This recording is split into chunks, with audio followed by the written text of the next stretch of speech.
Swift's mission is to deliver value to its community. The GPI is the biggest transformation of correspondent banking in the last 30 years. And today we have over 110 banks joining this initiative. 20 banks are already live. We want to create even more value for our community. The best way to achieve this is to work together with banks, the fintechs and Swift. And we want to bring our platforms, to leverage our platforms and expose our APIs and collectively create more functionalities in order to give even more value to our clients. Please welcome Wim Raymakers.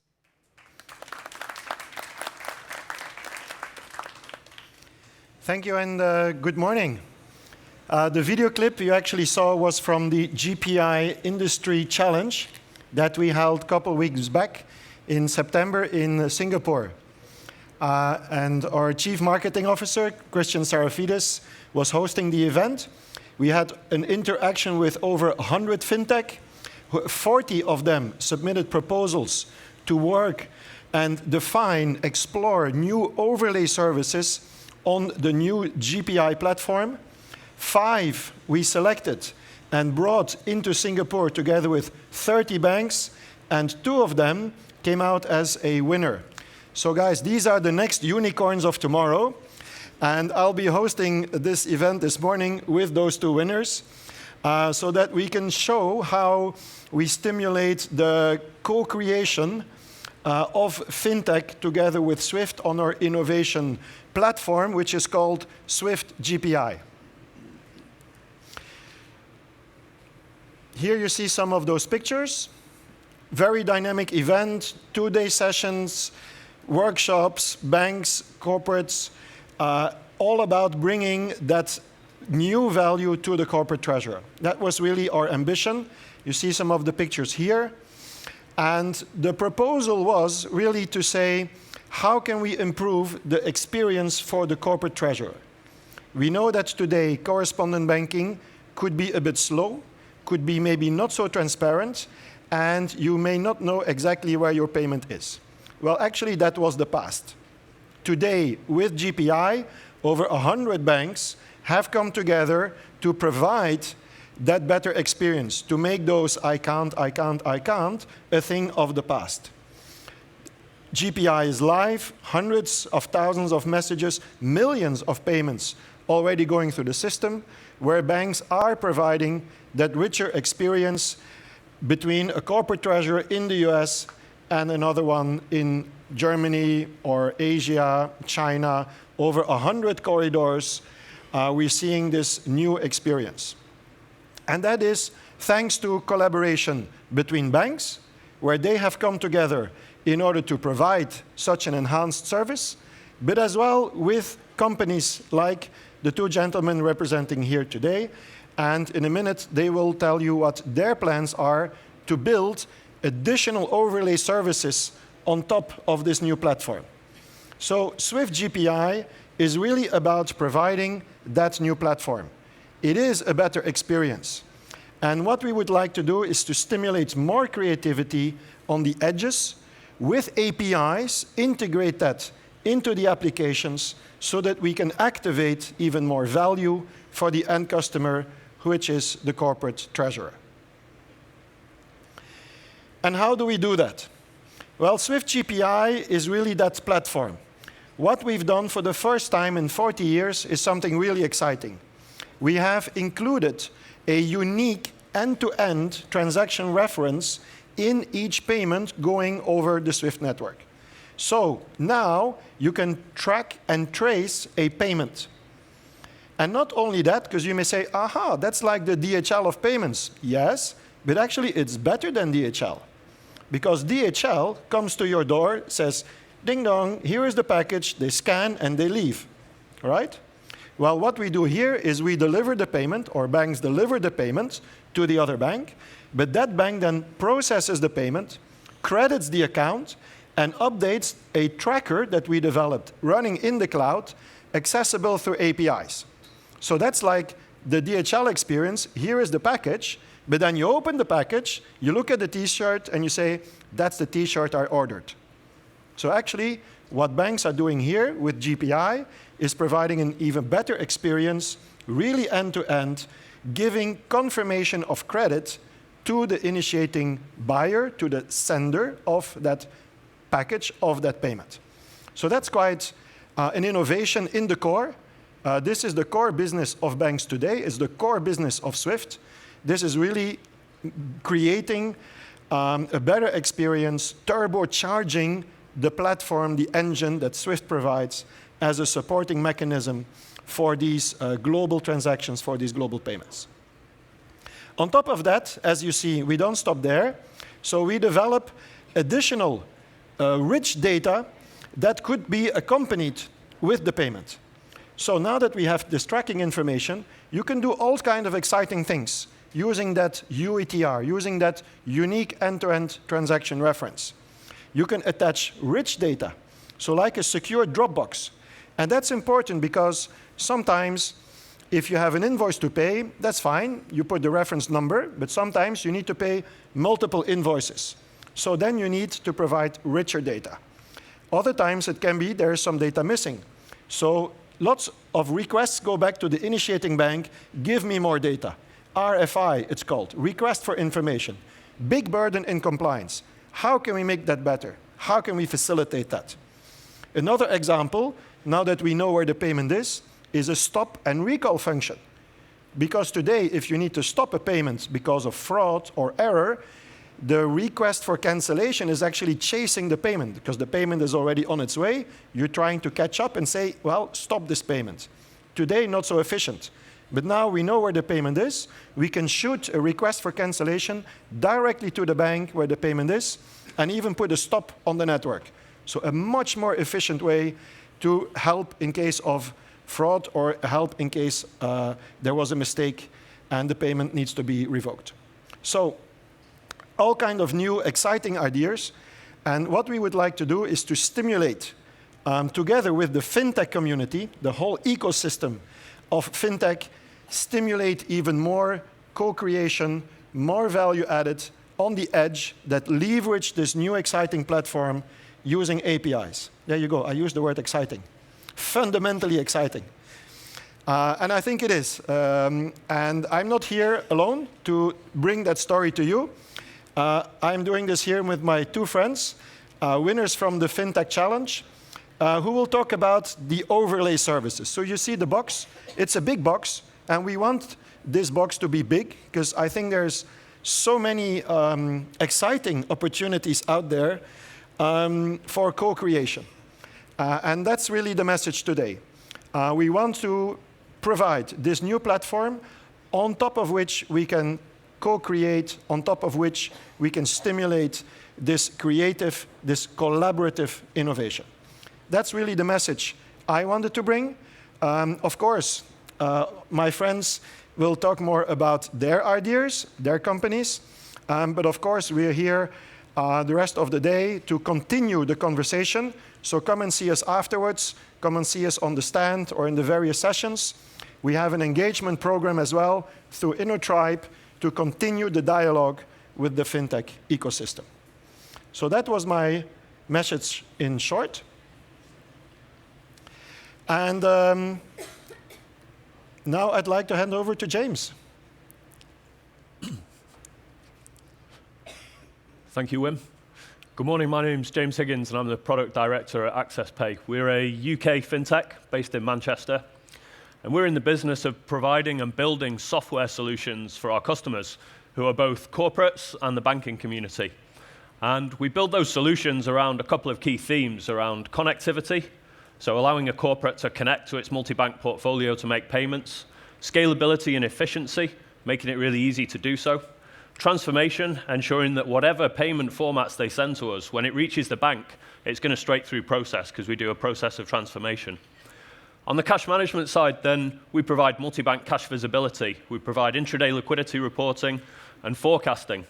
So we were very aware of Swift's GPI initiative and very excited by the prospect of using some of the GPI functionality to provide additional value to our customers.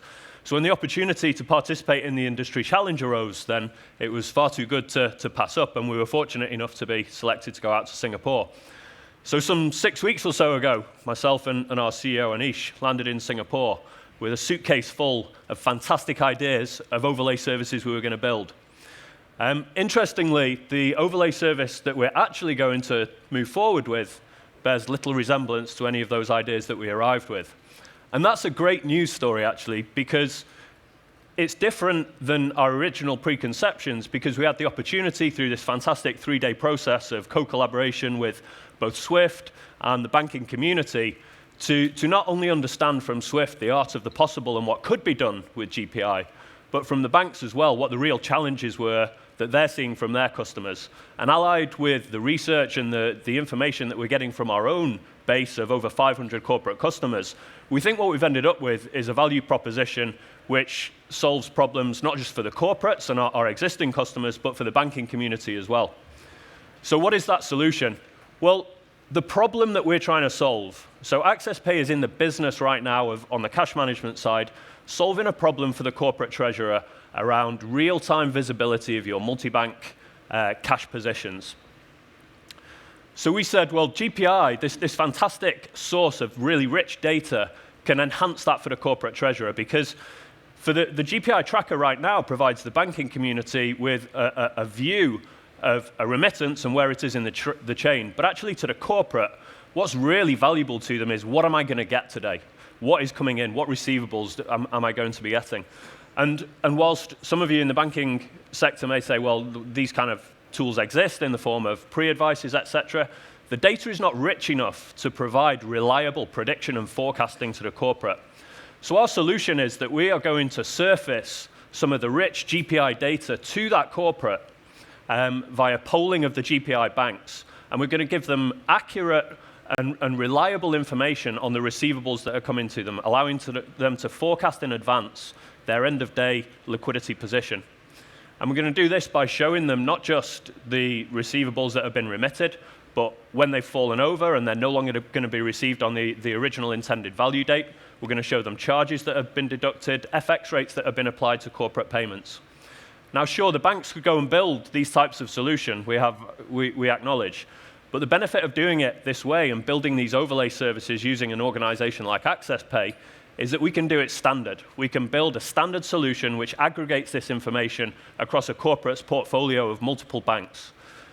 As we go through this process, how we're going to do it is we're proposing to rapidly prototype 3, 4, 5, 6 different versions of this solution and offer it to the banks and say, go and give this to your customers, let them look at it, let them use it, and give us feedback on what is resonating and what's not. And what we're going to end up with, hopefully, is a solution that the corporate can rely on to be bank agnostic, in the sense that they don't have to pull information together from 16 different bank portals in order to get this forecasted position, in order to get this sight of their intraday liquidity. So that process of standardization is really going to play in the area that we're already in. So why work with us? Why do we want GPI banks to come on this journey with us? We've got experience in cash forecasting, intraday liquidity visibility, but we need your input and your insight. We want your customers' insights as well as our own to make sure that this overlay service is truly delivering the best possible value. If we do it on this basis, then there's no upfront cost to the bank. We've got experience in connectivity for the corporates, and so this information can be delivered back to the corporates direct into their ERP or TMS, whatever system is the one that they want to work in. So we're playing on back to those key points around connectivity, efficiency, scalability, and real-time information is really the area that we want to work in. So we're starting this proof of value, and I've talked a little bit through the solution. We're going to go through for 3 months. And if you want to come on the journey with us, then, as I say, we will develop prototypes on a weekly basis for the banks. And all that we ask is that we continue the great process of co-collaboration that we started at the Industry Challenge, and that what we're going to end up with is a fantastic product for the corporates rather, but also, once we've got this solution, imagine what you as a bank can do with an aggregated view of all your customers' receivables, accurate information as to what's going to be received and when. The rolled-up version of that can also talk to you, the banking community, around increasing transparency around your intraday liquidity flows. And so it comes right back to my original point. We think that what we're doing here in this process is really solving a problem for the corporates, but also for the banks as well. And so if you'd like to hear more, then AccessPay will be available for the rest of Cybos, and we'd love to have a chat about our solution and the GPI journey that we're going on with this overlay service. Thank you very much.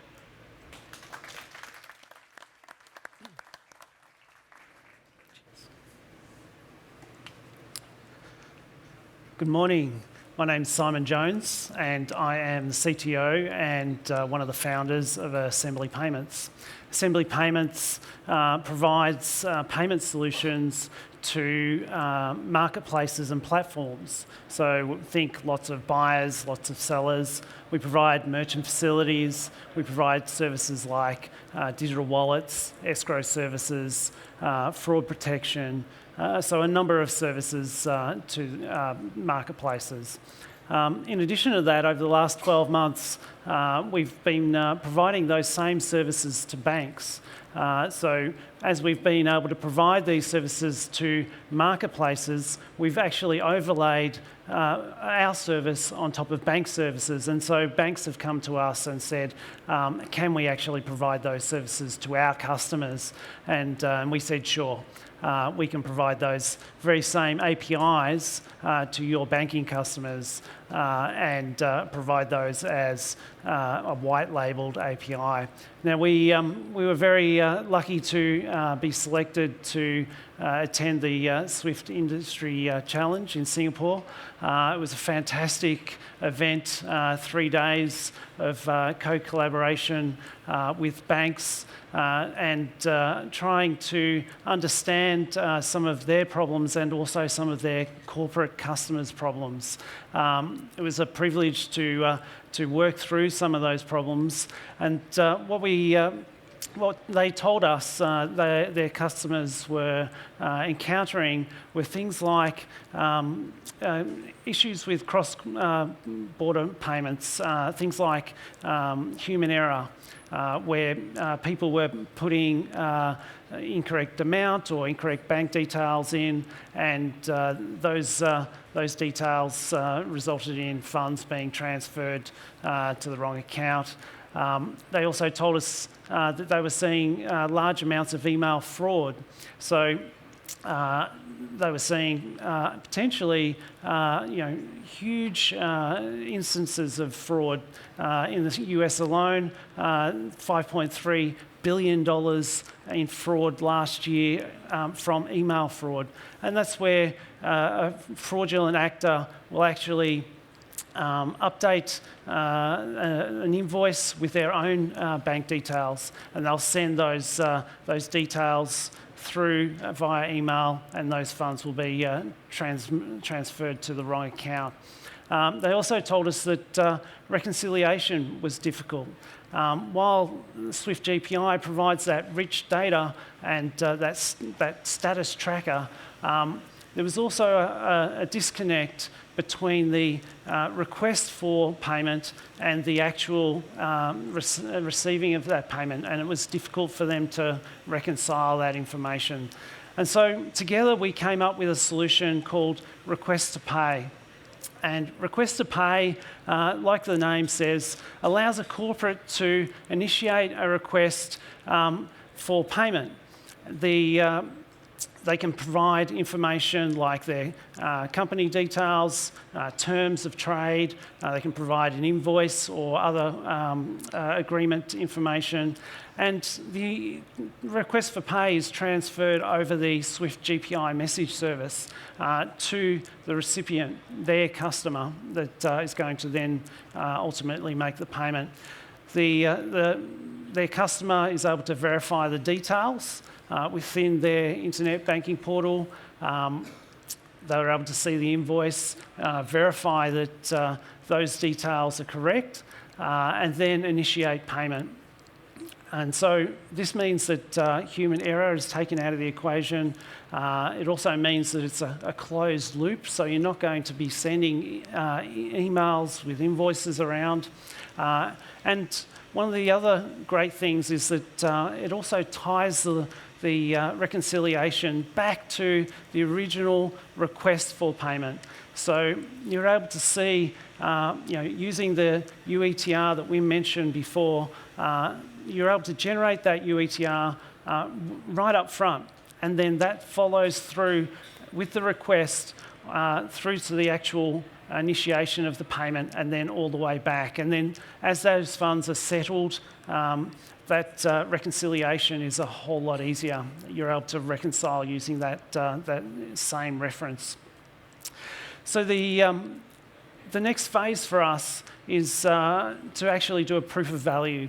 And we've identified 3 phases that we would like some collaboration with banks and their customers on. That is, so first phase is around a concept. Have we actually got the right solution for the market? So identifying things like the requirements, user stories, user cases, that sort of thing. And then phase 2 is moving into more of a feasibility study and feasibility analysis. So we're looking at, is it technically feasible? What data needs to be stored where in order to be able to do this? Is there a cost model that's going to work for the banks and Swift and Assembly? And then the third phase is around validation. So we're going to build some wireframe demos, take that to the banks such that we're able to validate those use cases and confirm that yes, we do have a product fit for market and that it's a service that can be delivered over the top of the Swift GPI services as a true overlay. So please, if you're interested in being part of this journey with us and continuing the collaboration that was started back in Singapore, then reach out to myself after this. We'll be in the Swift GPI lounge, and please feel free to come and have a chat with us.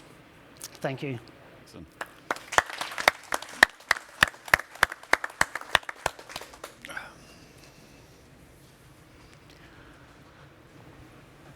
Good morning. My name is Oliver Wissmann. I'm the anchor, the host of the day. I think the best day of the week here at the InnoTribe. Let me introduce myself. I'm founder and managing partner of Busman Advisory. So we're helping with my team corporations, enterprises in the high-tech and financial service industry and startups to develop their digitalization strategy and execution. Especially leveraging my experiences over the last 30 years as former CIO of SAP and UBS. On top of that, I'm also president of the non-for-profit organization Crypto Valley Association, which is the biggest and largest ecosystem of blockchain and cryptographic technologies in Europe in the area of Zurich, with 400 members, member of the Innovate Finance Hub in London, and also advisory board member of the US Financial Roundtable. So my pleasure today is, after a fantastic introduction about the GPI development, the ecosystem, to invite Wim, James, and Simon to come to the table and open up for your questions. Please.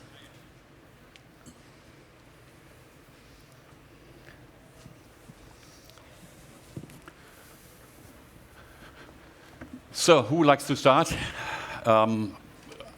Raising question to Simon, Wim, James, because I think it's interesting to hear that GPI is not only a development from a Swift perspective, real-time platform, the open architecture to provide additional third-party services. I think it's a critical success factor, I would say, for the adoption and then also for the extension to other industries, because the payment business will be integrated going forward in other ecosystem, new ecosystem that I think building up over the next few years. I think the World Bank is projecting there will be 12 new ecosystems, around about 190 trillion of US dollar built in the next 10 years. And around about 40% is financial service industry related. And I would say payment will be an important service to be integrated in a supply chain, in the trade finance, as we heard, in the mobility, etc. And so having a platform that is open, it's providing services through APIs, I think it's a huge value going forward in a more real-time connected world. So having said that, who likes to start? I think we have microphones all over the place. Raise your hand. There, I think first one in the front.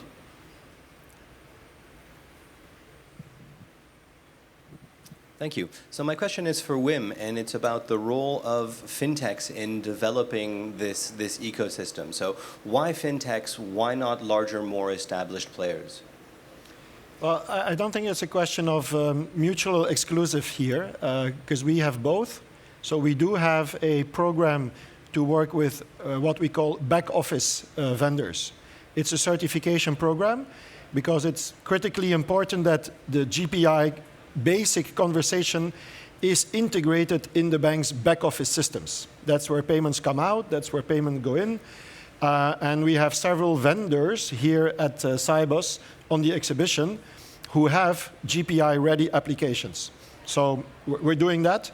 We are fully engaged with that community, with that ecosystem. Yeah. What we would like to do here is to engage with that other ecosystem of fintech companies.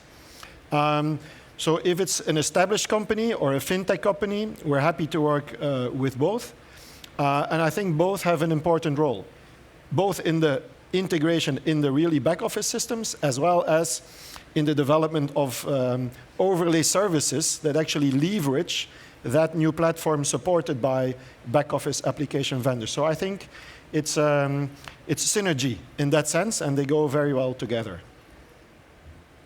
Okay, very good. Next question, please. I think over there, you have two.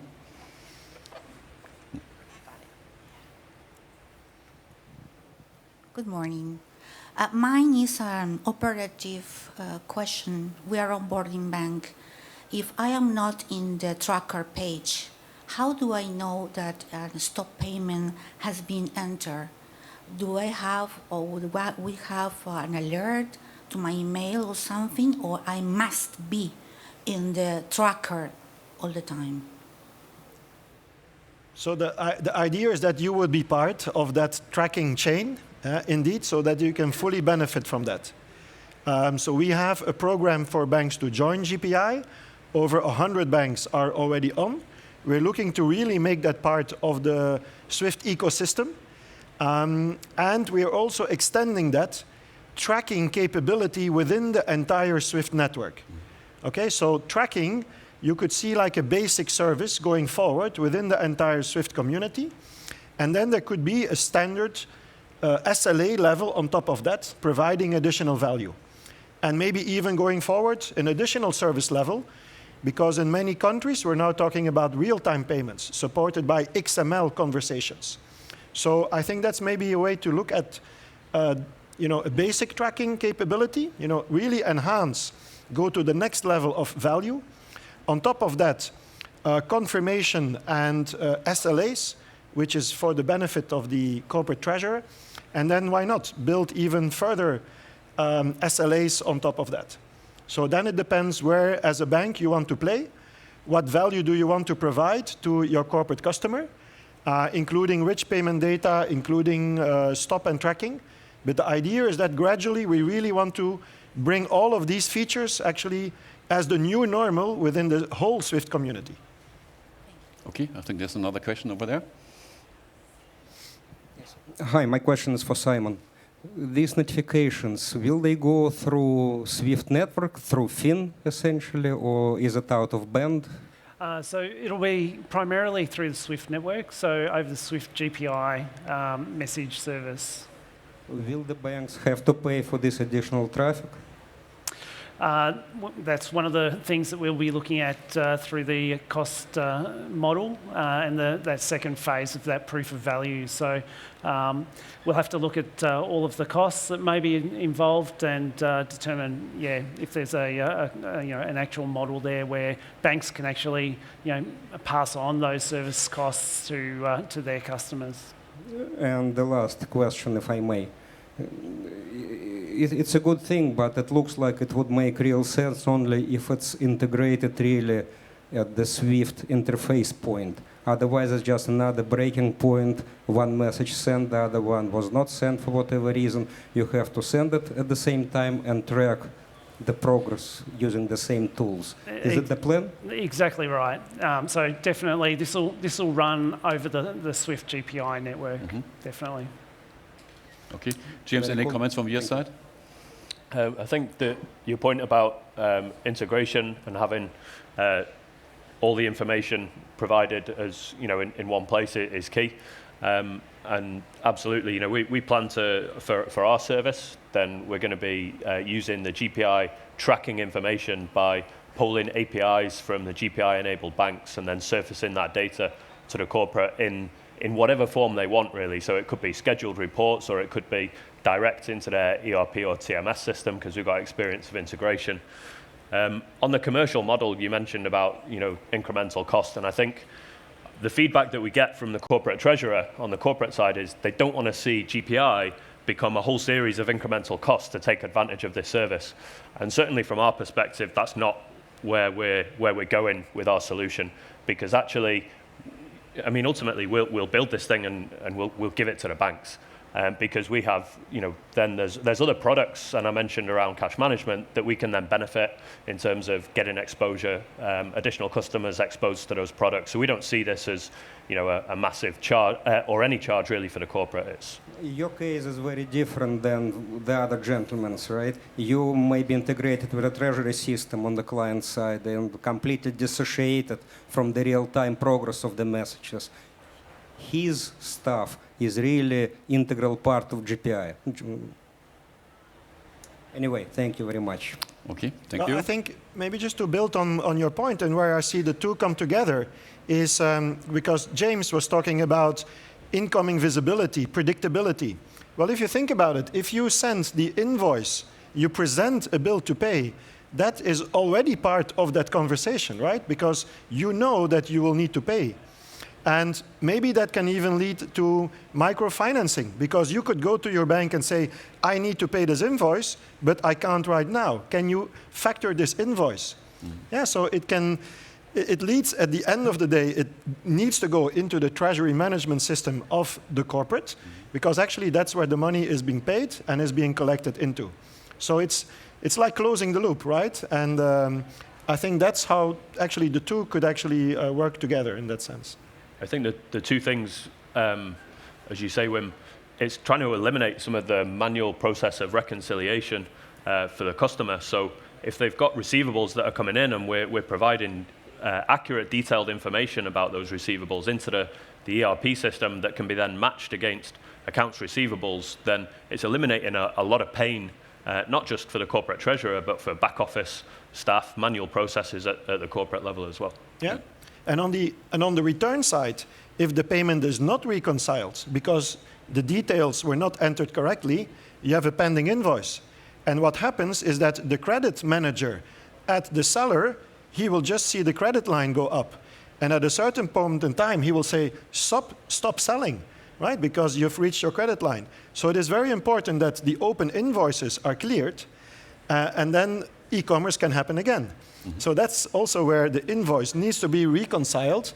And if you have better reconciliation details by presenting the invoice coming through, you can clear your open invoices. So again, yeah, that makes payments make e-commerce go around. Yep. In that sense. At the end, it's all about working capital optimization, no? And I think there is a new field coming up in connecting the dots here, no? Yeah, and how we can link the financial supply chain to the physical supply chain. Exactly. Good. One more question. Thank you for the opportunity. Does Swift plan to start running real-time market where it will be possible to choose the best route, best time-wise and price-wise? That's an intriguing question. But I think maybe linked to the question of the lady, that's more for banks to do, right? So yes, GPI will provide better insights into routing and experiences. And I think that's also where GPI banks are really thinking already beyond GPI. Yeah, because we know that we have to improve the transparency and the experience. So will that diminish maybe a bit of the fees and the time frames involved today? It probably will, right? But it's better to shoot in your own foot, somebody said. Okay? And those banks are already thinking what additional value they can provide to the corporate treasurer. I think that's the fundamental shift. And I think that's also what the two gentlemen are doing here, is allowing banks to provide added value over and above the payment. Because the payment itself, we know we need to make it better, cheaper, faster. Right? But then the question is, what more can you do on top? Maybe routing, advice, intelligence, and building on the top of that treasury visibility, or like Oliver said, the cash flow optimization. Yeah. That's I think, where the value of the overlay services come in. No, thank you so much for asking question. We come to the end, and what you can see out of the discussion, I think, with this open platform, the possibility and new services will emerge out of that. And I think having James and Simon here, first of all, so congratulations from my side. It's exciting to be a first mover because it's opened up more business opportunity for you. And I think there should be motivation for the rest of the community to follow you, because the possibility to utilize the GPI APIs are fantastic from my perspective, also going into different industries. So give them a warm round of applause, and thank you so much for sharing your success. Thank you. Good. Before we finish the session, I want to walk you through, if you can stay for a minute, walk you through what's expected next. We have in around about 15 minutes the next session about regulatory sandboxes, because it's important to how you want to work together with the regulator in embracing disruptive technology, how to increase adoption, etc. So we have a fantastic panel with MIS and OSC at 10 o'clock. As always, at the end of a session, in respect to coffee, there's the best coffee of Cyprus is here at the Inner Tribe coffee shop. Enjoy it, and donate $1 and $2 for the Save the Children Foundation to help the children in Mexico. Thank you so much, and see you later.